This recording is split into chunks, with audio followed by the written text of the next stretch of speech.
Hello, everybody. I am Rob. Welcome to Now.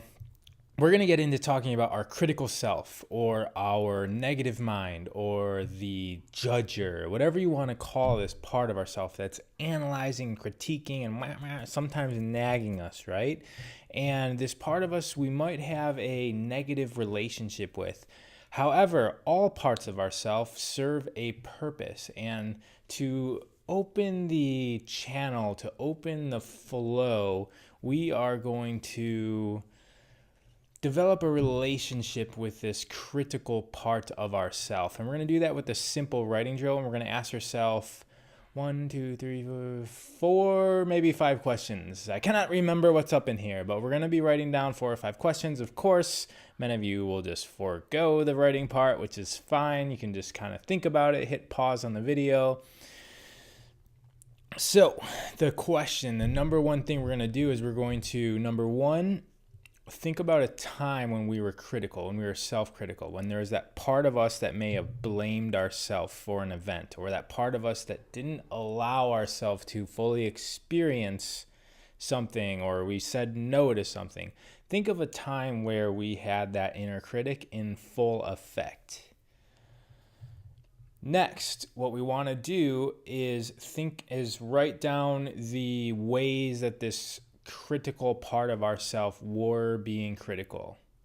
Okay, so first we think of the event, then we think about what this negative mind was doing in our head. What the kind of things was it saying? How was it making us behave? Did we act differently towards another person and towards a scenario? All of those things. Next question. What were the potential risks to yourself? So when you're thinking about it, what were the potential risks to myself? Physical, psychological, when you're going to be late for something, all the risks that were late or that were potentially risks for yourself. Question after that is, what sort of risks were there present for other people involved? Same thing. Physical risk, psychological risk, any type of risks that were involved for the other people present, or even not present. Next question. What was the absolute worst thing that could have happened in this particular situation? Worst thing. Could a relationship have been ruined? Could someone have died? Is going to completely change the next 20 years of your life? What was the worst thing that could have happened in that moment?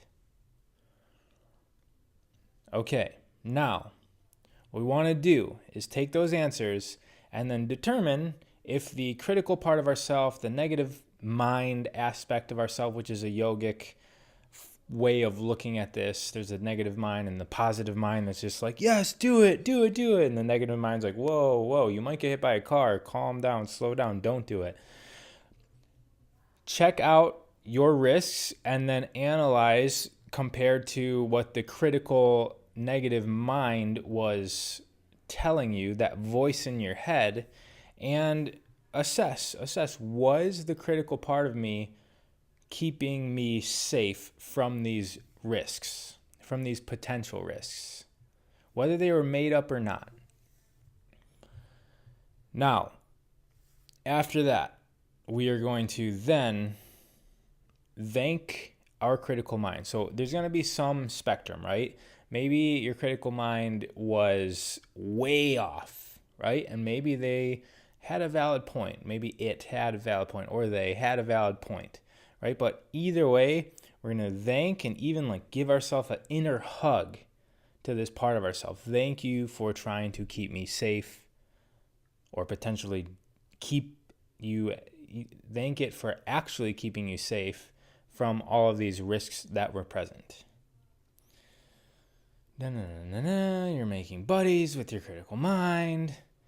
Now, also, you can have a sort of communication with this part of yourself and communicate, thank you. Sometimes I will ignore you, and it's not because I hate you. I'm always in appreciation for what you're doing. However, sometimes I will make decisions based on other facets of myself. That way, it's like kind of like you're going and shaking the neighbor's hand that you may have been disagreeing with for 20 years and coming to an agreement that you both have your own agenda, and sometimes they're not going to match up and sometimes they will. And just that handshake does a lot for the relationship, right? They're not so quick to call the cops as soon as they hear the stereo up a little bit. All right, so that's today's practice, and hopefully it's going to allow yourself to integrate a little bit more cohesive with all the parts of yourself, because even the critical parts of yourself are necessary. They do serve a purpose. All right, that is it. Ciao.